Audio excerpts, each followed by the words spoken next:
era elaborar un reporte sobre inversiones en el sector energético en Colombia. Es el primer reporte de ese tipo que se hace en Colombia. Y crear como un puente o que facilitar que Colombia explorara todos los términos y condiciones de ese tratado y si era beneficioso para el país acceder o no, o simplemente mantenerse como observador. Bienvenidos a Embajadores 2050 Podcast, un escenario en donde cada semana nos reunimos con un líder que está dirigiendo a la sociedad hacia la transición energética y la sostenibilidad. En el episodio de hoy nos acompaña Margarita Nieves, quien es una gran líder, abogada, especialista en el sector minero, petrolero y energético. Margarita ha sido una gran representante de Colombia frente al mundo para la transición energética. Ha representado lo que fue la Carta de la Energía y también fue embajadora en el Pacto Europeo por el Clima. En el día de hoy, Margarita nos va a estar contando un poco de su experiencia personal y su trayectoria en el sector de las energías, la transición energética, y cómo hoy es fundadora de la Red de Investigación para la Energía Eólica Marina en Colombia. Así que empecemos. Margarita Nieves, bienvenida a Embajadores 2050 Podcast, en donde nos reunimos y tenemos conversaciones con líderes como tú que están trabajando por una transición energética, por una carbono neutralidad. Bienvenida, y ¿cómo te sientes? Muchas gracias, Camilo. Muy feliz de hacer parte de esta iniciativa que estás lanzando hoy. Genial. La verdad que el emocionado soy yo. Sí, la verdad tengo mucha intriga de conocer un poco cómo hoy estás liderando esta área de la transición energética desde la energía eólica marina, sí, la eólica offshore. Pero tengo mucha curiosidad de conocer un poco los principios. Y es, hoy eres una abogada especialista en transición energética. ¿Cómo se dio eso? ¿Primero decidiste ser abogada o cómo fue el paso cuando decidiste empezar tu carrera? Bueno, yo soy de La Guajira, de un pueblo que se llama Fonseca, y pues estoy muy cerca, este pueblo está muy cerca a la mina del Cerrejón, a la mina de carbón a cielo abierto más grande de América Latina. Desde muy pequeña o adolescente sentía como esa tensión que existía en torno a la abundancia de recursos minerales como el carbón o el gas natural, que también se explota en mi departamento, y la pobreza en la que vive aún ese departamento. Eso me generó la inquietud por estudiar, por entender esas dinámicas, Estado, compañías, comunidad, y por ello decidí estudiar Derecho y luego especializarme en Derecho minero, petrolero y energético. Bien, y esa tensión que cuentas que viviste en esos tiempos, ¿qué edad tenías aproximadamente? 13, 14 años. 13, 14 años. Y cuando dices, ¿cómo te impactaba a ti esa tensión? O sea, ¿tú tuviste que pasar también esos escenarios de pobreza que mencionas? O, Ese escenario de pobreza se vive todos los días en La Guajira. Pero yo lo que veía era una tensión, como había muchos comentarios, la gente, había un inconformismo por que existiera una explotación que traía pues tantos recursos también económicos a la región, pero la calidad de vida de la gente era muy precaria en términos de prestación de servicios públicos, de acceso a educación, a salud. Eso era lo que yo vivía y pues había un descontento, algo que yo le he llamado como utilizando un concepto de la psicología, disonancia cognitiva social, que es esa tensión, esa contradicción al ver que existen cosas buenas como la generación de empleo, pero al mismo tiempo hay unos impactos negativos como el desplazamiento de personas de sus territorios o la contaminación del aire, la desviación de ríos. Eso crea un conflicto, una tensión en la gente que la lleva a pensar, ¿esto es bueno o es malo? ok. ¿Y hubo una razón específica que te haya impulsado a ti a decir como quiero estudiar derecho para poder generar de alguna forma un cambio? ¿Hubo algo específico que te haya generado eso? Bueno, realmente siempre he tenido muchas habilidades en el tema de las humanidades, ciencias sociales. Era muy buena en todas las materias, pero tenía más inclinación hacia ello y también al tema de relaciones internacionales. Entonces, si yo no hubiese estudiado derecho, habría estudiado relaciones internacionales y creo que he logrado como combinar esos dos ámbitos también.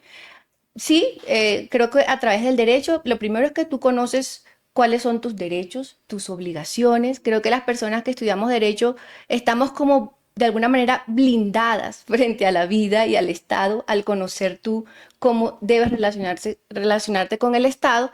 Y en ese sentido yo sentía que era una muy buena disciplina también para abordar los aspectos sociales de una industria como esta.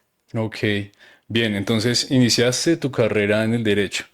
¿Y en qué momento tú dijiste, o no, mejor, qué pasó para que tú dijeras, me voy a especializar en derecho energético?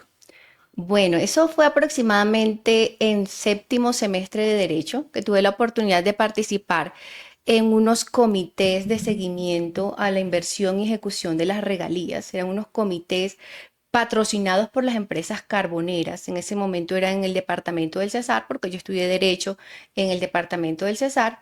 Y ahí como que se fortaleció ese interés que yo ya traía desde adolescente. Además, quería estudiar algo diferente, algo donde yo pudiese aportar. No quería irme, por ejemplo, no sé, derecho penal, administrativo. No quería ser muy generalista, sino que también quería estar bien especializada y ese era un tema que me llamaba muchísimo la atención. Entonces, en séptimo semestre de Derecho, ya yo sabía en qué universidad iba a estudiar mi especialización, ya yo tenía todo como muy claro. Qué bien, ¿y cómo fue esa migración o más bien esa fusión de las energías con el derecho? Bueno, cuando terminé la carrera de Derecho, me vine a Bogotá gracias a un profesor mío que tenía un alto cargo acá y yo le dije que yo quería estudiar en Bogotá y entonces él me dio una oportunidad y vine a trabajar en ese momento al Instituto Colombiano de Desarrollo Rural, que es lo que parecido a lo que hoy es la Agencia Nacional de Tierras. Ok. Entonces empecé trabajando en el tema rural, de legalización o formalización de tierras, de resguardos indígenas, de comunidades negras, derecho disciplinario.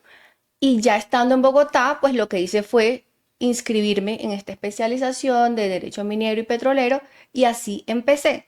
Ya estando allí, tuve la fortuna, porque a veces uno también necesita un poco de suerte, de que mis compañeros, algunos de mis compañeros trabajaban para una agencia importante de Colombia encargada de adjudicar o de administrar los recursos de hidrocarburos del país, de petróleo y gas.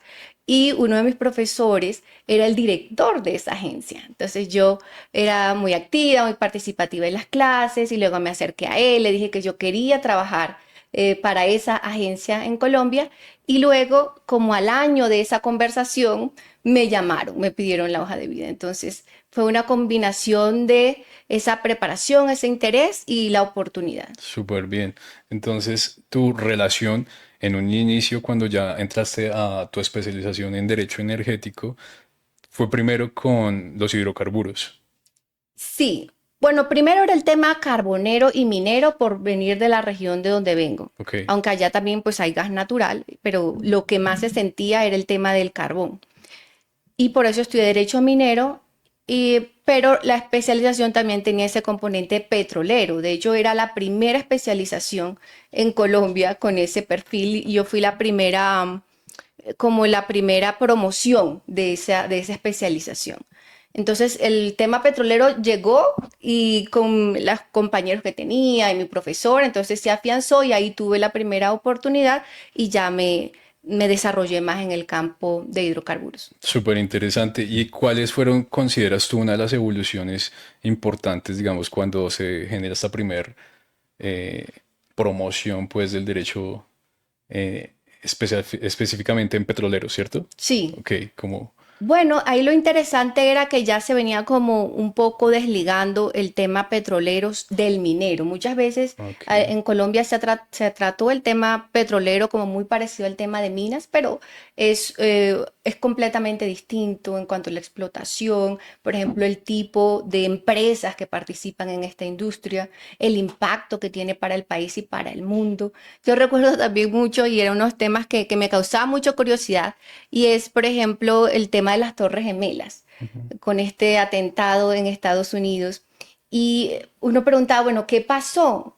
¿Y por qué se dan estas cosas? Y la gente, todo apuntaba, la única respuesta para situaciones como eso era el petróleo. No, es que es un tema que hay una lucha por el tema del petróleo. Y así aún muchos problemas que se desatan en el mundo, muchos conflictos internacionales, se asocian con el petróleo. Entonces también tiene una dimensión geopolítica muy interesante que se relaciona también con ese interés que yo tenía desde muy pequeña por otras culturas, por las relaciones internacionales, por los idiomas. Bien. Entonces creo que hacía un buen match. Ok, y cuando mencionas, por ejemplo, que hay una diferencia entre las empresas que participan en el sector minero y en el sector petrolero, ¿qué tipo de características tienen estas empresas que participan en el sector petrolero que está más enfocado hacia el energético? Bueno, hay un perfil distinto en las empresas. Por ejemplo, en el petróleo tú no ves como una explotación informal, mientras que sí lo ves en la minería. Ves una explotación tradicional, artesanal, informal, ilegal. Hay mucha ilegalidad porque pues pueden hacer esta explotación con diversos medios, pero en el petróleo, en el sector petrolero, tú necesitas una maquinaria muy especializada, muchas veces importada de otros países, los taladros, un personal muy especializado también para hacer estas operaciones. Eso ya te diferencia el tipo de empresario. Ok, También se requiere, dependiendo de la actividad en minería, también se requieren unos recursos importantes. Si tú ves empresas mineras grandes o en Cerrejón, Anglo Ashanti, en oro. Hay unas empresas con un perfil alto, Glencore, y en petróleo esa también es una constante. Se requiere un músculo financiero importante que no lo puede pues acreditar cualquier persona o cualquier perfil de compañía. Eso ya hace una diferencia y también, por ejemplo, el número de contratos o de áreas en explotación petrolera en Colombia es menos que lo que hay en minería. Hay muchos más títulos mineros, lo cual implica también unas complejidades en cuanto, por ejemplo, al monitoreo por parte del gobierno, del Estado de estas actividades. ok. Y estas empresas, ¿como qué porcentaje? Porque entiendo que gran parte de estas empresas son internacionales, ¿cierto? Traen inversiones al país. ¿Cómo es el equilibrio de la participación nacional versus la internacional? Realmente la compañía que explota más petróleo en Colombia es nuestra compañía nacional, que es Ecopetrol. Ok, Entonces, y de hecho, históricamente ha sido así. Hubo una época en la historia de Colombia donde era solo Ecopetrol quien podía explotar los recursos hidrocarburíferos del país y las compañías privadas tenían que asociarse con Ecopetrol. Ese esquema cambió en 2003, donde hay una apertura más internacional del país a atraer nuevas compañías, pero hasta el día de hoy existe una predominancia de Ecopetrol en la exploración y producción de hidrocarburos en ok. Colombia. ¿Y qué tan bueno se puede considerar eso? O sea, ¿o cómo lo ves tú desde tu perspectiva en el momento que se apertura ese mercado? La apertura es muy buena porque trae competencia, es posible diversificar mercados. Los monopolios nunca son buenos y no conduce a una explotación eficiente de los recursos. Ujú, Esto lo que trajo fue mayor inversión, mayor capital de riesgo para explorar y producir hidrocarburo en el país. Ya no tienes solo a una empresa que en ese momento Ecopetrol también no solo explotaba el recurso, no era solo un participante en el sector, sino que también era un administrador del ok, recurso. Y al liberarlo de esas funciones ya puede tener más libertad para decidir dónde invertir, con quién se asocia y por supuesto atraer también a otras compañías que no estaban ya obligadas a asociarse con Ecopetrol para producir este recurso. Creo que fue una medida muy positiva y que siguió tendencias importantes a nivel mundial, empezando por Noruega, Brasil y Colombia luego siguió ese esquema administrativo institucional. ok, bien. ¿Y cuánto tiempo duró tu trabajo aproximadamente? Hoy te enfocas más que todo en renovables, ¿es verdad? Sí, Sí, ok. Esa parte de no renovables, ¿cuánto significó en tiempo de tu de no carrera? renovables, eso unos 9 años. 9 años Perdón, de no renovables, sí, de no claro. Sí, sí. renovables en Colombia. Sí, en Colombia, sí. Wow, tremendo. ¿Y cuál fue uno de esos, o más bien, en qué áreas participaste ahí? Bueno, yo trabajé principalmente con el gobierno de Colombia y Sí, trabajaba en todo el proceso de selección de las compañías que podían explorar y producir el recurso en Colombia, en esa parte de diseñar los términos o las condiciones, los requisitos que se requerían a las compañías, de introducir, por ejemplo, transparencia en esos procesos de selección, en los contratos, en qué términos se adjudican esos contratos. Luego también trabajé en áreas como de seguimiento, de monitoreo a compromisos ambientales, sociales, técnicos. Otro componente también fue el de seguimiento al cumplimiento de esas compañías de los compromisos. Las Ujú. compañías tienen unos compromisos de inversión y de ¿De ejecutar, pues, contribución? inversión. Entonces, por ejemplo, hay un programa exploratorio. Sí. El programa exploratorio puede incluir en 3 años, por ejemplo, perforar 2 pozos exploratorios. Entonces, hacerle seguimiento a que sí se cumpliera ese compromiso Ok. y si no se cumplía, entonces había un procedimiento de incumplimiento que implica definir cuáles son las causas, si hay una justa causa para ese incumplimiento o no y qué consecuencias acarrea ello. Ok, lo estaba relacionando con un componente de contribución que hay que hacer, ¿cierto?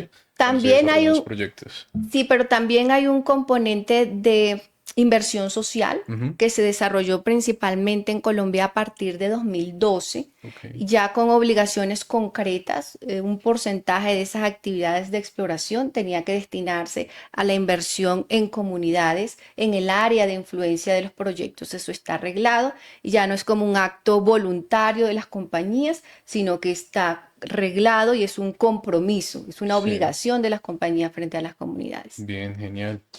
Ok, bueno, entonces aquí me gustaría que pudiéramos entonces ya empezar a involucrarnos un poco más hacia energías Ujú, renovables. Y es cómo desde tu perspectiva que estuviste participando en este sector energético, que principalmente, bueno, en este caso hablando desde el sector petrolero, ¿cierto? Y gas, ¿sí? ujú. ¿Cómo percibiste tú esa transición? ¿Cómo empezaron a asomarse las renovables acá al, pues a Colombia? Bueno, eso yo lo percibí principalmente desde la academia. Ok, Entonces, siempre he combinado como esa parte de profesional o de oficina con la parte académica. Son como dos sombreros. Y cuando empecé a hacer mi maestría en Derecho Minero, Petrolero y Energético, ahora ya ahí ves un cambio que le agregan la parte energética. Ahí en esa maestría ya empiezan todo el tema de renovables y tengo la oportunidad de tener profesores de muchas partes del mundo que ya nos vienen a hablar de renovables o colombianos que han estado, por ejemplo, en Nueva Zelanda, en el exterior y ya nos vienen con toda esa información en cuanto a la transición energética. Ya estando en ese tema, yo publicaba artículos, también viajaba por América Latina dictando conferencias y siempre tuve la inquietud de vivir en el exterior, de estudiar en el exterior. Me di cuenta que en Colombia hacer un PhD, un doctorado era bien recibido y yo también tenía esa inquietud de avanzar en la investigación y por ello en 2017 me fui a Países Bajos a hacer un doctorado. ok. Mi doctorado seguía enfocado en... Yo tengo ahí una duda antes de que me cuentes porque quiero también vivir un poco de esa historia Ujú. que de cuando te vas a Países Bajos. Sin embargo, aquí cuando todavía estás acá y estás, pues empiezas a ver esta parte de renovables, sí, que desde la academia se empieza a presentar. Ahí hay un punto de inflexión que tú identificas ya, digamos, en la participación de las energías no renovables en los mercados. Ahí, Realmente no, realmente ok. no. Lo único interesante en esa época era que teníamos, bueno, desde antes de 2014 ya había en Colombia unos decretos para promover las energías renovables en Colombia, pero en Antes de dos, la ley 1715. antes Ok. sí, pero ¿Qué ya tanto? ¿cómo? ¿Qué tanto antes? Era muy genérico, unos 6 años antes puede ser. 6 años antes Sí, de la sí, sí, sí, 1715, o sí, sea, año sí. 2008, Sí, promedio. sí, me toca precisar la fecha, pero antes. Y luego tenemos, desde el punto de vista legislativo, pues esta ley 1715 para promover, de 2014, para promover energías renovables a través de estos incentivos fiscales. Ujú. Entonces ya había una dirección del Estado, del gobierno, de avanzar hacia esas nuevas tecnologías y energías. Entonces, desde lo legislativo estaba, desde lo académico también estaba, pero aún no se percibía, excepto por también 2004, el Parque Jepirachi, que fue construido por EPM en La Guajira. El Parque Eólico Jepirachi fue construido como un proyecto piloto. Y sí recuerdo que ya en las primeras conferencias a las que yo iba a la universidad externado, ya había presentaciones sobre, por ejemplo, sobre ese parque. Claro. ¿Ese parque es funcional hoy? Ese parque está en este momento en la etapa de desmantelamiento. Tuvo unos 20 años de operación y ya lo están desmantelando. Ok, ok. Bueno, bien. Entonces, tú antes de tu viaje para Países Bajos, está la ley 1715 Ujú, del año 2014, la ujú. que promueve las energías renovables, y eso para ti es como un fundamento para seguir, para pues, empezar o seguir escribiendo esa historia en las energías renovables. Sí, sí tenía esa curiosidad. Ok. Al irme yo a Europa, mi investigación es sobre la explotación y producción de hidrocarburos en el mar y todas las implicaciones ambientales y en la prevención de accidentes mayores, pero yo también tenía muy claro que ya estando en Europa yo tenía que expandir mi mente a todo el tema de transición energética y de hecho recuerdo que la última presentación que yo hice en Colombia fue para el Colegio de Abogados de Minas y Petróleos del país, del que yo era miembro, y les hice una presentación sobre todo el tema que yo iba a investigar. Y al final, el último slide, yo les decía, y esperemos que todo esto, todo este tema de desarrollo de hidrocarburos costa afuera en Colombia, sea un puente para que el país migre a energía eólica marina. Ese fue el último slide de la presentación. Entonces era también como visionario. Marcando un rumbo. Sí, Genial. Listo. Y entonces llega tu punto donde te vas a Europa, Países Bajos, y allí llegas con un enfoque principal de académico o llegas a trabajar. ¿Cómo se da un poco eso? académico. Yo me gané una beca con el hoy Ministerio de Ciencias de Colombia y con el Ministerio de Ciencias de Países Bajos para hacer mi PhD, que es un tema netamente de investigación, en la Universidad de Groningen, que es una de las 100 mejores universidades del mundo. Mm, Y allá estuve netamente, un tema netamente académico.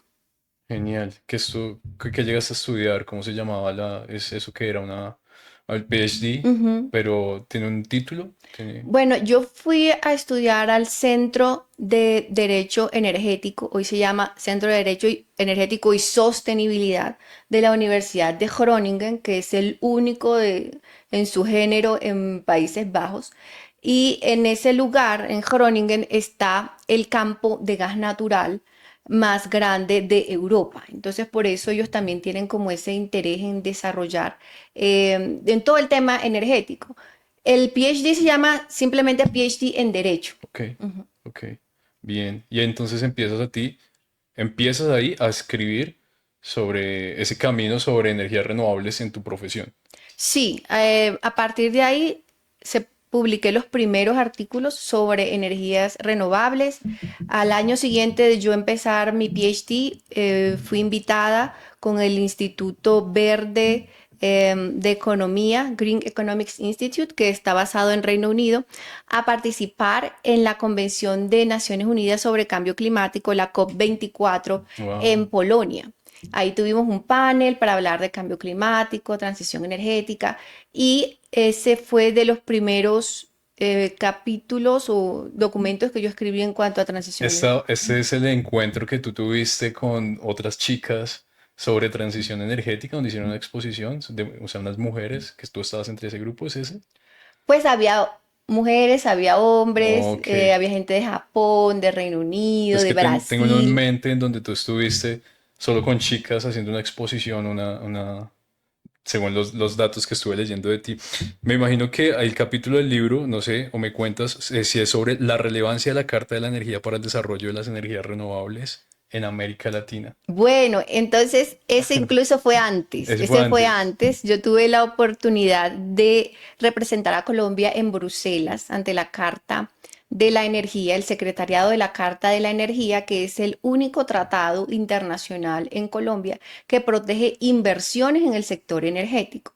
Hubo un concurso en el gobierno en Colombia, un pequeño concurso, y yo me gané como la oportunidad de ir a representar al país en su proceso el Colombia es observador de la carta y había que elaborar, mi misión era elaborar un reporte sobre inversiones en el sector energético en Colombia, es el Wow. primer reporte de ese tipo que se hace en Colombia y crear como un puente o que facilitar que Colombia explorara todos los términos y condiciones de ese tratado y si era beneficioso para el país acceder o no, o simplemente mantenerse como observador. A raíz de ello, yo publiqué ese artículo sobre la Carta de la Energía y energías renovables e inversiones en Colombia, en Súper América Latina. interesante. ¿Eso de qué año es? Ese es un artículo 2016. Ok, ¿y quién lo promueve? Digamos, ¿qué organización o qué entidad es la que te envía a ti a representar esto? Eso fue el Ministerio de Minas y Energía y era financiado también por la Carta, el secretariado de la Carta de la Energía. Ok, y a mí me gustaría entender un poco más sobre esa carta, ¿sabes? O sea, es específicamente para inversiones. A partir de esa carta se desliga algo que fue significativo porque si habla de inversiones en Colombia y sabemos que hoy han avanzado las inversiones de energías renovables de manera significativa en el país, ¿influyó de alguna forma esta carta? Realmente Colombia nunca accedió a ser miembro de esa carta. Mm, Y hoy en día incluso tiene muchos cuestionamientos a nivel internacional e incluso en Europa, porque esta carta protege inversiones en hidrocarburos, tanto como en renovables. ok, Y hay como esa inquietud de que no debería, por ejemplo, proteger inversiones en hidrocarburos. Es un tema también bastante, si uno lo quiere, filosófico. ok, De manera que sí era positivo que Colombia se acercara a la carta, mandaba como un mensaje de protección a las inversiones, pero al final el país no accedió a ser miembro y hoy se mantiene como un observador. Entonces no es vinculante, los términos de esa carta no son vinculantes para Colombia, los términos ok. de ese tratado. ¿Y cuál es tu observador de por qué no se llevó adelante? Puede ser en parte por toda esa polémica que se vive hoy, pero además consideraban que los analistas, muchos consideraban que eran muchos beneficios para las compañías.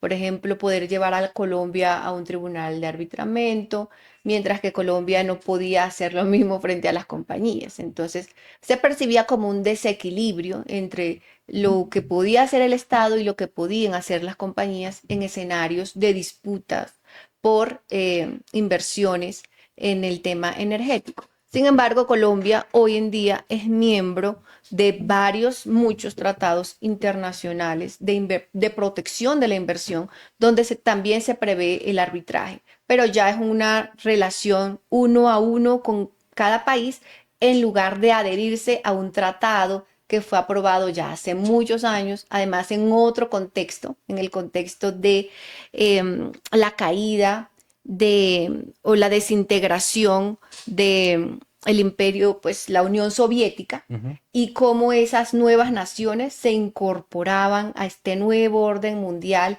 y poder tener garantías las compañías para acceder a esos mercados. De manera que el tratado nació en un contexto distinto y para países como Colombia, pues se ve como no les parecía como muy bien adherirse a un tratado que fue adoptado hace muchos años bajo otras Entiendo. condiciones. Ok. Está muy interesante. La carta de la energía. Sí, Para mí es nuevo el concepto, pero me parece súper bien. Entonces, listo. Quedamos en que tú estás en Europa, te vas a especializar o a hacer tu PhD de investigación en ujú. transición energética. ¿Cómo ves en el momento que llegas allí? ¿Qué es lo que es para ti más significativo en el que notas ¿cómo llamarlo? Como esa disrupción o esa diferencia en cómo ha avanzado la transición energética allí en Europa y lo que tú ves en Colombia, como, hey, esto está por pasar, que fue como lo más significativo que tú identificas. Bueno, En primer lugar, tú lo ves en el paisaje. Entonces, tú subirte al tren, tú ves en todo ese recorrido, ves parques eólicos, Genial. también ves una industria muy organizada. Hay muchos eventos, hay mucha academia, eventos de networking en relación con todos los temas de transición energética. Se habla mucho Se de habla mucho transición. de eso. Por ejemplo, los buses en la ciudad donde yo vivía, que era Groningen, algunos funcionaban a base de hidrógeno verde. El tren mismo funciona con energía eólica. Tienen un puerto también muy importante donde se exportan partes de turbinas eólicas producidas en Alemania. Se exportan, por ejemplo, bueno, a otras partes del país, del Europa y del mundo. Entonces una cosa es tú verlo en una ley, como yo lo veía en Colombia, o en los libros, o alguien que te contara esa historia, y otra cosa era tú verlo una realidad. Claro. Siendo Países Bajos todavía un país que está relegado, no está tan avanzado como otros países en temas de transición energética, y es algo que ellos se cuestionan muchos. Y ver los parques en tierra, verlos en el mar, ver también Solar. también energía solar, subsidios para que las personas accedan a energía solar y a que vendan esa energía también a la red. Claro. Todo el tema de comunidades energéticas en ciudades como, Mm, por ejemplo, como Utrecht, que tienen barrios donde la electricidad se produce a partir de la autogeneración de las mismas casas, de las viviendas. Entonces sí era un avance interesante en comparación con la realidad que se vivía en ese momento en Colombia. genial. ¿Cómo ves entonces, o sea, cómo ves a Colombia en... Sabemos que estamos todavía atrás de lo que Países Bajos ha avanzado en transición energética. ¿Tú qué piensas hoy de cómo se va a llevar a cabo esa transición energética acá? ¿Crees que los vamos a, o sea, qué tan rápido crees que se puede implementar o ver esa participación así como la estás mencionando en Colombia? Sé que hay unas condiciones diferentes Ujú. de ambientales, ¿cierto? Sí. Pero hablando de renovables en general. Bueno, hablando de renovables, de nuevas tecnologías, porque renovables, pues Pues sí, Colombia de no, tiene, no sí, sí, convencionales. sí, porque Colombia, en comparación, por ejemplo, con Países Bajos, tiene una matriz eléctrica mucho más limpia por todo el componente hidroeléctrico, pero ahora tenemos el desafío de las renovables no convencionales. Creo que Colombia tiene un gran potencial. Nos hace falta, pienso yo, primero, un mayor entendimiento si hablamos de grandes proyectos con las comunidades donde deben operar, pues donde hay mayor potencial para operar estos proyectos.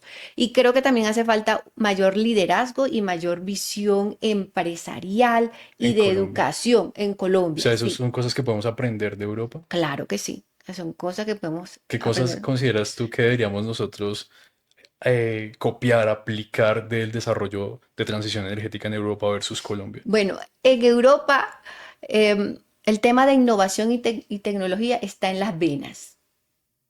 Claro. Esa tecnología se produce allá y ellos quieren Innovar, quieren. innovar, posicionarse en esa tecnología. A nosotros nos falta ese espíritu de innovación. Por ejemplo, en Países Bajos hay un instituto público que se llama TNO, que se encarga de todo el tema de investigación aplicado, de desarrollar tecnología. Nosotros en Colombia no tenemos un instituto, por ejemplo, de ese tipo, donde se promueva la inversión pública y privada en tecnología e innovación. Eso nos hace falta y la transición energética es una oportunidad Claro. para generar esas sinergias y traer esa tecnología y producir también esa tecnología en el país. Pienso que no podemos quedarnos solo como importadores de esa Ujú. tecnología, sino que también en el país deben generarse oportunidades para que aquí se produzca. Y no son temas imposibles. Siempre cuando hablo, pongo, por ejemplo, el caso de Brasil.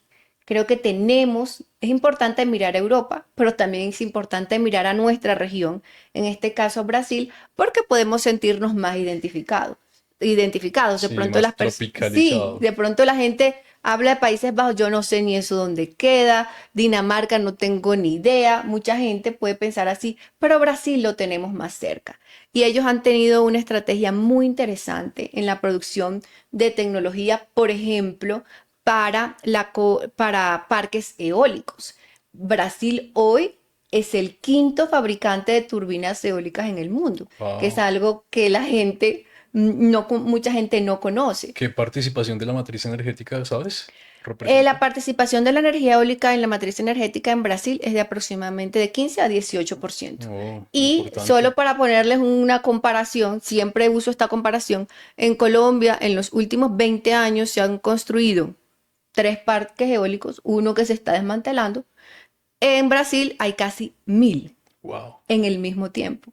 Por eso también hablo de un tema de liderazgo que Claro. nos hace falta en Colombia. Muy interesante. Y a nivel de regulación, ¿qué consideras que ellos han desarrollado, han avanzado, que nosotros de pronto nos estemos quedando en Colombia para, sí, pues para facilitar la transición energética desde la regulación? Pienso que muchas veces no es un tema de regulación, de hecho en Ok, Colombia tenemos muchísima regulación. Creo que es un tema de visión empresarial y de incorporar también elementos de contenido local. Por ejemplo, lo que hacen en Brasil es exigir cierta mano de obra, tiene que ser nacional, o exigimos que la producción de estos materiales sea en Brasil. mm, Y eso lleva a que las fábricas, no es que sea una tecnología producida en Brasil, es que las fábricas se instalan en Brasil para producir esas tecnologías y hay una sinergia claro. también de universidades, de institutos, también por participar en la producción de esa tecnología. También tienen un liderazgo importante en el tema de sus asociaciones. Entonces tienen una asociación, por ejemplo, en el tema eólico muy poderosa que tiene más de 20 años, unos 20 años, promoviendo exclusivamente energía eólica. Y allá tú ves grandes eventos. Yo eso no lo veo aquí. Yo no veo en Colombia esos grandes eventos sobre temas de transición energética que debe moverse no solo de lo nacional, sino también a lo local. Sería importante tener esos grandes eventos también en La Guajira y que la gente se eduque sobre qué significa la transición energética y qué oportunidades hay para el departamento en ese tema. Bien, claro. Entonces, efectivamente yo pienso que si nosotros lográramos, no lo había visto la verdad, era algo que no me había cuestionado y era, o sea, tú lo estás mencionando ahorita, si nosotros tuviéramos una regulación que incentive que desde acá se pueda gestionar investigación, desarrollo y fabricación, incluso que no tenga que ser una patente nuestra o que las empresas no sean nuestras, pero que se pueda producir esa tecnología acá, pues aumentaría mucho más la participación en empleos, la formación, la academia incluso, y el fortalecimiento económico sería inevitable, ¿no? De acuerdo, y la participación en la cadena de valor, en la prestación de bienes y servicios, que eso es lo que necesitamos, generar encadenamientos productivos, no que todo solo se importe, Claro, sino que aquí también la economía se beneficie de esa industria. Y de hecho, han existido intentos de compañías, por ejemplo, de establecer sus fábricas, por ejemplo, en La Guajira,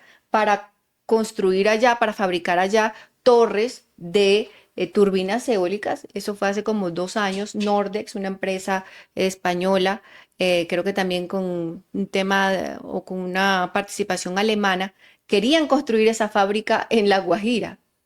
Hasta el día de hoy no se ha dado, pero si las condiciones se dieran, si los parques avanzaran, podría establecerse también esa industria también de fabricación de partes de turbinas en Colombia e incluso exportarlas a Centroamérica, que fuese sí, Colombia un hub, un centro de la producción de esos materiales en América Latina.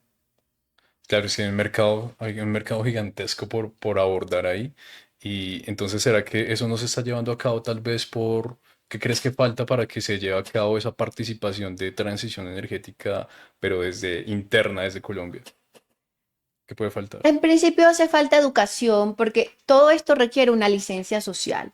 Si hablamos, por ejemplo, ¿dónde está el mayor potencial solar y eólico en Colombia?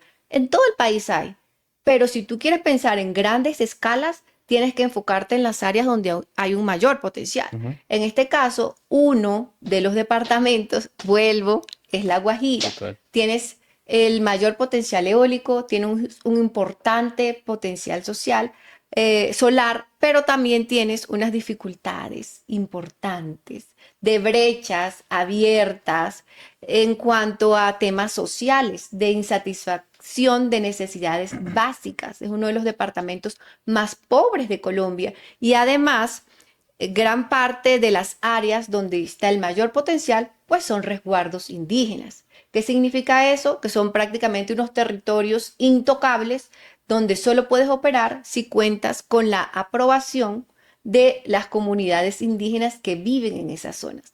Lograr un acuerdo con esas comunidades es desafiante, es Claro. complejo, pero además un tema de que es un departamento donde no hay infraestructura. Ujú. Allá no hay Yes. puertos modernos, no hay una infraestructura vial que te permita establecer una industria de esas dimensiones, los centros de demanda, la industria no está ubicada en La Guajira y hay un principio de eficiencia energética que indica que pues lo más eficiente es que la oferta esté cerca de la demanda, Claro. lo cual no ocurre en este caso, Buscar en una el producción caso más local, de acuerdo. descentralizada. Entonces creo que lo que falta, de nuevo vuelvo al tema del liderazgo, de tener una visión de país en torno a la transición energética, pero una visión real. Más allá, yo soy abogada, pero puedo decirte, más allá de la regulación, más allá de los planes, se requiere aquí ejecución. Eso es lo que hace falta en el país. Sí, de acuerdo. Y ahí es lo que te mencionaba hace un momento cuando llegaste aquí para iniciar el podcast, y es, considero que algo súper importante es el nivel de conciencia de la sociedad frente a la transición energética, ¿sí? Comprender que es una decisión inteligente dirigirnos por ese camino y que los tomadores de decisión, que a la hora de la verdad somos prácticamente todos, ¿sí? Tomando la decisión de cuando compramos un producto o cuando una empresa está, por ejemplo, adquiriendo un proyecto de energía solar, que es a lo que me dedico prácticamente 100%, ¿sabes? Muchas veces hay que llegar al juego de tengo que dejarte esto muy claro, mostrarte porque todavía toca casi que convencer para que se comprenda, digamos que todo lo que se tiene por ganar al aplicar energías renovables. Entonces, considero que estos espacios nos llevan también a que otras personas se puedan tener una conciencia sobre la transición energética y sus beneficios.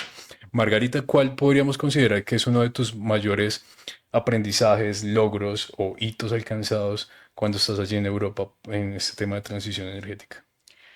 Para mí lo más interesante fue pues conocer todo el tema de transición energética, cómo funcionaba en Países Bajos, en Europa. Fui embajadora del Pacto Europeo por el Clima, que Mm, apunta mucho a lo que tú estás mencionando, porque la transición energética tiene una dimensión psicológica que implica un cambio en los patrones de consumo de las personas.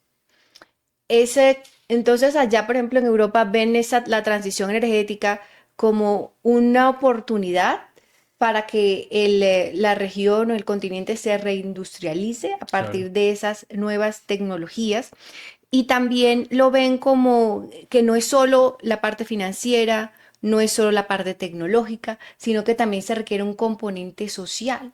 Y ese componente social es ese Pacto Europeo por el Clima, donde tú tienes a las personas en la academia, en el barrio, en todos los escenarios hablando sobre qué es cambio cambiando. climático, qué es transición energética, qué acciones pequeñas pueden tomarse para avanzar hacia esa transición o aportar a la lucha contra el cambio climático. A veces uno siempre piensa en cosas grandes, pero tener un jardín en tu casa, por ejemplo, puede ser una buena... Claro, el efecto compuesto que se genera al que una cantidad de personas empiecen a aplicar estas prácticas de sostenibilidad, así como lo hace, por ejemplo, el consumo energético, ¿sí? Muchas veces es simplemente una luz encendida, pero la suma de las luces encendidas de una cantidad de personas significa un consumo energético bastante importante. De Y lo acuerdo. mismo sería al revés. Entonces, la suma de acciones por la sostenibilidad también generan un efecto compuesto hacia alcanzar esos objetivos. De acuerdo. Y bueno, hablando de los logros, que era la pregunta, de Sí, pronto me sí, fui por sí. otro lado, también me siento muy orgullosa de haber participado, por ejemplo, en estas conferencias de cambio Claro, climático wow. y ser una voz de América Latina. Muchas veces en esos escenarios no se habla de transición energética en América Latina. Y yo lo que hice fue abrir espacios para eso, para poner en la lupa a la región y qué está pasando en temas de transición energética en América Latina. Tremendo. ¿Qué es una de las cosas que tú consideras que ellos en esas conversaciones era lo que más les generaba interés, impacto, curiosidad? Bueno, le- lo que más les genera curiosidad es saber que en América Latina nuestra matriz es mucho más limpia que la de ellos, que estamos por encima de ellos en cuanto a no generar gases de efecto invernadero, porque en muchos países de América Latina nuestra matriz es hidroeléctrica. Ujú. Ellos, muchas personas no están relacionadas con qué pasa en América Latina, pero ya a partir de ahí era una señal interesante de saber ellos qué tanto contribuyen a nivel geopolítico, cuáles son las regiones que más están aportando al cambio climático y todo el tema también pues de justicia en esa transición energética, que todos los países no pueden, tienen un compromiso distinto frente al cambio climático de acuerdo a su nivel de responsabilidad. Bien, ok, súper bien. Margarita, y entonces, ¿cómo es tu regreso a Colombia después de estar liderando la transición energética en Europa y estar pues representándonos allí y no, ¿cómo se dice? Mostrándonos, sí, representándonos en Europa. ¿Cómo es tu regreso a Colombia? Bueno, mi beca doctoral terminó, eso tiene un inicio y tiene un fin. Y mi beca terminó en 2023. En 2023 regresé a Colombia y bueno, volví donde yo estaba trabajando antes. Tenía cierta inquietud porque yo quería trabajar en temas de transición energética, pero y esta agencia se dedica solo al tema de hidrocarburos y pues yo quería ¿Cuál avanzar. agencia, perdón? Es la Agencia Nacional de Hidrocarburos, yo trabajé Oh, allá. cuando regresaste. Cuando regresé, ¿Y ahí qué antes estabas trabajaba haciendo? allá y cuando volví a trabajar con ellos. ¿Qué estabas haciendo acá en la Agencia Bueno, en Nacional de ese momento era Hidrocarburos? asesora de la presidenta de la Agencia Nacional de Hidrocarburos y cuando yo le dije, porque yo sabía que el país estaba en temas de transición energética y había retos también para esa entidad, y yo le dije que yo la podía apoyar en todos los temas de transición energética. Y básicamente, cuando llegué, el reto que me dio ella fue apoyar en liderar lo que sería la primera ronda de energía eólica marina de Colombia y de América Latina. Entonces, fue muy interesante. Tremendo. Mm. ¿Cómo te hizo sentir eso? Contenta, a mí me encantan los desafíos. Me encantan los desafíos, la innovación. Además, era un proyecto donde había mucha cooperación internacional involucrada. Ujú. Entonces, yo me sentía en mi salsa. Genial, genial. Ok. ¿Y qué pasó ahí? ¿Cómo avanzó ese tema, digamos, de Colombia frente a la energía eólica offshore? Bueno, Colombia es uno de los países que tiene unos retos más ambiciosos o las metas más ambiciosas en América Latina en términos de energía eólica marina. Y lo que estábamos haciendo era crear unas condiciones para atraer ese mercado y para desarrollar esa industria en Colombia que parte de contar con unas reglas de juego. ¿Cuáles son las reglas de juego bajo las cuales las compañías nacionales y extranjeras pueden producir energía eólica en los mares de Colombia? Lo que estábamos haciendo era elaborar esos términos, esas reglas de juego y creando un ambiente para esa inversión en el país. Lo que hicimos fue entonces elaborar esos términos de referencia, elaborar unos insumos, unos paquetes de información sobre las áreas desde el punto de vista técnico, social, ambiental, todas las variables que pueden existir en las áreas donde se van a desarrollar estos proyectos y, muy importante, transferir las mejores prácticas de la industria de hidrocarburos que se han venido desarrollando por esa agencia, se venían desarrollando en los últimos 22 años, transferirlos a esta industria de energía eólica marina. Ok, bien. ¿Cuál fue el logro ahí? O sea, entonces, esto me parece súper interesante y me encantaría profundizar en todo esto porque, según entiendo, es son esas bases que permitieron que Colombia empezara a desarrollar energía eólica offshore, ¿sí? ¿Cuál fue el logro de tu participación allí? El logro fue liderar un equipo interdisciplinario e interinstitucional, porque aquí participaban varias Claro. agencias. La Dirección General Marítima, que es la DIMAR, el Ministerio de Minas y Energía, la Agencia Nacional de Hidrocarburos. eh, Poner a todas estas entidades de acuerdo en cuáles serían los términos o esas reglas de juego. Logramos entonces elaborar esas reglas de juego. Hicimos el lanzamiento en la COP28 en Dubái de esas Wow. reglas de juego. Y al día de hoy los resultados son que hay unas 9 compañías y consorcios interesados en invertir en energía eólica marina en Colombia. Es un proceso que se espera que termine a finales de este año. Y bueno, son las primeras, 2025 para quienes lo están sí, viendo, 2025, a finales de 2025, si todo sale bien. Y bueno, son las primeras experiencias que tienen, de subasta. sí, que tienen de una licitación, las primeras experiencias que tiene no solo Colombia, sino América Latina en la estructuración de un proceso de este tipo, que esperemos que los resultados sean satisfactorios, que finalmente las compañías oferten por las áreas. Lo que hay ahora es unas compañías seleccionadas que ellas voluntariamente se presentaron y dijeron, esta es mi capacidad financiera, estas son mis credenciales técnicas y jurídicas para participar, estoy interesado. Y hay otra etapa que será en mayo, que es de presentación de ofertas. Esa es la hora de la verdad. Esto tiene varios momentos clave y ese va a ser uno en que las compañías ya mostraron interés. Ahora que se concrete este interés con unas ofertas y que a final de 2025 ya tengamos unas áreas adjudicadas, ojalá varias, adjudicadas a distintas compañías. De Ok. esa manera pueden participar distintos actores. En la práctica, tú me corriges, en la práctica lo que buscan estas empresas es poder invertir en Colombia para desarrollar parques de energía eólica, producir energía que la puedan vender dentro de nuestro país. De Es acuerdo. así. Eso, aunque también podrían exportar, puede ser para consumo interno o podría ser para exportar, en la forma, por ejemplo, de hidrógeno verde. Ya. Entonces hay esas dos posibilidades. Y eso tendría un impacto muy interesante para Colombia, porque si tú piensas en Colombia, ¿cómo es conocido a nivel internacionalmente? ¿Por qué productos ¿Por el café? conocen ¿Por el internacionalmente? petróleo? El café, petróleo, turismo. Ujú. Qué interesante es posicionar también al país en Como estos temas de los tecnología, líderes de la energía como renovable. líderes en energías renovables, exactamente. Claro, total. Y eso implicaría, por ejemplo, la necesidad de modernizar puertos, infraestructura vial, habrían opciones de generar empleo y también algo muy interesante, conocer más sobre nuestros mares, tener ese conocimiento eh, a nivel geológico, ambiental, de qué hay en nuestros mares. Margarita, tú lo has mencionado ya en varias veces aquí en el podcast y es que Colombia tiene una matriz energética que está basada principalmente en las centrales hidroeléctricas y esto sabemos que nos ha llevado a una vulnerabilidad del sistema energético.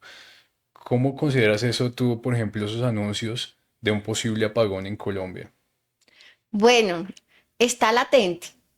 Estamos en un momento muy complejo para el sistema eléctrico en Colombia, porque por un lado somos bendecidos de contar con estos ríos y estas hidroeléctricas que han brindado electricidad al país por tantos años, pero ante estos fenómenos, fenómeno del niño, de la niña, y ahora el cambio climático y todo lo que ello conlleva, en el caso del sector eléctrico, una declinación en la producción de electricidad a partir de las hidroeléctricas y nos lleva a que necesitamos otras fuentes alternativas. ¿Y cuáles son esas fuentes? Históricamente ha sido el gas natural y también pues petróleo, pero principalmente gas natural.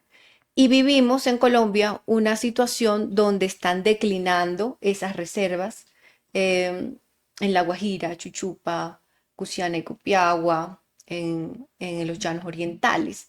Es algo que no es nuevo. Desde hace muchos años se viene hablando de la declinación de esas reservas y la necesidad de contar con más gas natural doméstico producido en nuestro país porque va a ser mm, el más económico, pero siendo el gas natural también una fuente fósil y viendo cómo está el mundo y que Colombia no puede quedarse atrás frente al mundo, está la necesidad también de suplir esos déficits con energía renovable no convencional. Podemos Claro. hablar de solar, podemos hablar de eólica, y si en estos últimos 20 años en Colombia se hubiesen concretado esos proyectos, por ejemplo, de eólica o solar, no tendríamos el Tenemos, problema que tenemos hoy.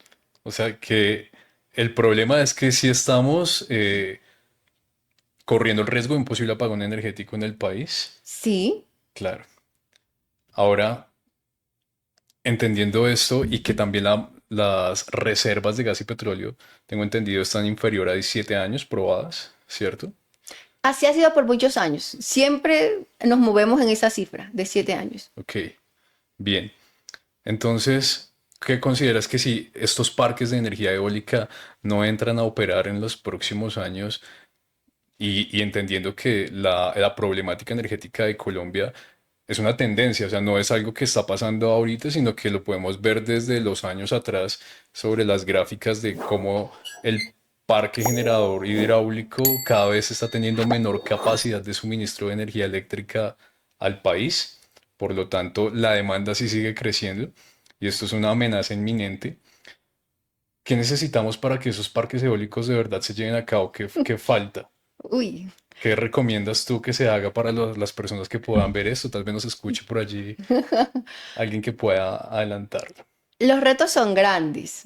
Si pensamos en que sería en La Guajira, aunque hoy en día se están explorando otras áreas, por ejemplo, Celsia tiene un proyecto interesante en el Atlántico, en Juan de Acosta, parques eólicos terrestres, entonces están explorando otras áreas, pero los retos son sociales. Yo creo que se requiere, no es porque sea de La Guajira, pero sí que se requiere un plan, una visión a largo plazo de La Guajira como un departamento para la transición energética, y eso implica unas inversiones en temas viales, pero incluso antes de ello, un diálogo, un nuevo entendimiento con la comunidad Wayuu y con el pueblo guajiro en general, de cerrar una cantidad de brechas sociales. Pienso yo que se parte de ahí porque uno de los principales obstáculos ha sido esa licencia social que ha retrasado, por ejemplo, esta línea de transmisión colectora, que aunque tengas el parque, resulta que necesitas transmitir la electricidad, en este caso al sistema interconectado nacional, y para ello necesitas una infraestructura y nuevamente unos permisos o unas consultas previas con las comunidades. Entonces, el tema social está ahí, es Claro, inevitable, y la otra alternativa será importar, como la estamos haciendo ya hoy, gas natural, y eso pues está incrementando los precios de la electricidad en Colombia. claro. Bien, entonces aprovechemos, esto es un llamado para que haya una conciencia, para que principalmente desde las decisiones, ¿sí? Nos encaminemos hacia enverdecer la economía basado en unas fuentes de energía renovables no convencionales.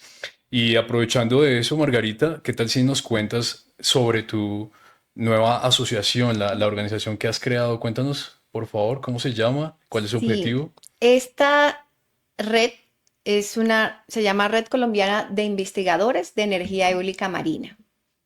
Para construir una industria, que es lo que estamos haciendo en Colombia, construir una industria, no se requiere solo una regulación, no se requiere solo un permiso del gobierno, se requieren otros factores. Y uno de ellos es la ciencia, la investigación, la academia, el conocimiento, la educación. Es uno de los pilares de una industria completamente nueva, no solo en Colombia, sino en América Latina. Y en Colombia, en nuestro país, tenemos profesionales brillantes que están aquí, que están en el exterior. Lo que queremos a través de esta red es que esos colombianos y extranjeros, porque también tenemos extranjeros que hacen parte de esta red, se conozcan y ayuden a educar en torno a qué significa la energía eólica, qué significa la energía eólica marina, que se conozcan y también generen conocimiento en cuanto a esta nueva industria en Colombia. Por ejemplo, esto es muy nuevo, lo creamos en noviembre con el apoyo de la Embajada de Países Bajos en Colombia, perdón, de la Embajada de Dinamarca en Colombia, que es observador de la red, de la Agencia Danesa de Energía, que también es observadora de la red, y ellos pues participan como observadores y a partir de ahí pues tenemos esta red donde estamos generando estos espacios. En diciembre tuvimos un webinar sobre qué es energía eólica marina, qué debes saber sobre energía eólica marina y qué tienes que aprender esta industria de la energía eólica terrestre en Colombia, por ejemplo. Luego tuvimos un webinar en enero sobre licencia social, que es un tema muy importante en el top uno de prioridades en esta industria, y por ello pusimos eso como el primer webinar de 2025. Y ya en la otra semana vamos a tener el lanzamiento oficial de la red con el apoyo de la Embajada de Países Bajos. Va a ser Genial. en la sede de la embajada acá en Colombia, y la idea es que sea un encuentro entre investigadores, industria, academia, diplomacia energética y climática en torno a este pilar tan importante de la transición energética. Qué bien. Bueno, me alegra muchísimo que tengamos a personas como tú liderando esta transición energética, trabajando por esto. ¿Cómo las personas podrían conocer sobre esta asociación y conocer un poco más sobre energía eólica? ¿Dónde podrían encontrarte? ¿Qué podrían buscar? Bueno, nuestro primer canal y principal es LinkedIn. Estamos ahí como Red Colombiana de Investigación de Energía Eólica Marina. Ahí nos encuentran, ahí publicamos los eventos que tenemos. Han sido por ahora todos gratuitos, facilitando pues el acceso a esta información. Traemos no solo a colombianos, sino también a expertos internacionales en el tema. Vamos a tener consultores, empresas importantes que están en Europa hablándonos en español sobre energía eólica marina. Van a ser de esas primeras conversaciones extensivas en español sobre esta industria. Genial, eso me tiene súper emocionado, Margarita. Muchísimas gracias por este espacio. Yo, la verdad, quisiera profundizar mucho más. Creo que esto se merece una versión 2.0, si nos das ese honor. Y bueno, Margarita, pues con esto creo que podemos cerrar este primer capítulo de Embajadores 2050 Podcast, donde nos reunimos con líderes que están, como se dan cuenta, escribiendo este camino de una transición energética, de una carbono neutralidad, de una sostenibilidad. Así que Margarita, muchísimas gracias. Muchas gracias, Camilo. Encantada de participar en este podcast.